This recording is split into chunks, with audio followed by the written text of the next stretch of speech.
മലപ്പുറം പെരിന്തൽമണ്ണ മാലപ്പറമ്പിൽ നിന്ന് രാസലഹരിയായ MDMA പിടിച്ചെടുത്തു. കോട്ടക്കൽ സ്വദേശിയെ പോലീസ് അറസ്റ്റ് ചെയ്തു. കോട്ടക്കൽ ചങ്കുവെട്ടി സ്വദേശി ജാബിറാണ് പെരിന്തൽമണ്ണ പോലീസിന്റെ പിടിയിലായത്.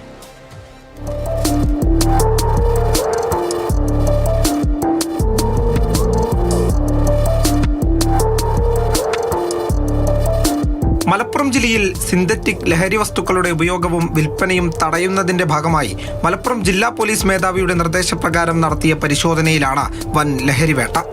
പെരിന്തൽമണ്ണ പോലീസും ജില്ലാ ആന്റി നർക്കോട്ടിക് സ്ക്വാഡും പെരിന്തൽമണ്ണ ടൗണിലും പരിസരങ്ങളിലും പരിശോധന ശക്തമാക്കിയിരുന്നു.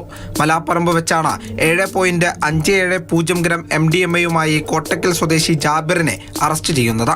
ഇടനിലക്കാരായി നിന്ന് വൻതോതിൽ ലഹരി വിൽപ്പന നടത്തുന്ന കോട്ടക്കൽ കേന്ദ്രീകരിച്ചുള്ള സംഘം പോലീസിന്റെ നിരീക്ഷണത്തിലായിരുന്നു. പ്രതിയിൽ നിന്നും ലഭിച്ച വിവരങ്ങളുടെ അടിസ്ഥാനത്തിൽ ജില്ലയിലും പുറത്തുമുള്ള ലഹരിക്കടത്ത് സംഘങ്ങളെക്കുറിച്ച് സൂചനകൾ ലഭിച്ചതായി പോലീസ് പറയുന്നുണ്ട്. ഇതുമായി ബന്ധപ്പെട്ട പരിശോധനയും പോലീസ് ശക്തമാക്കിയിട്ടുണ്ട്.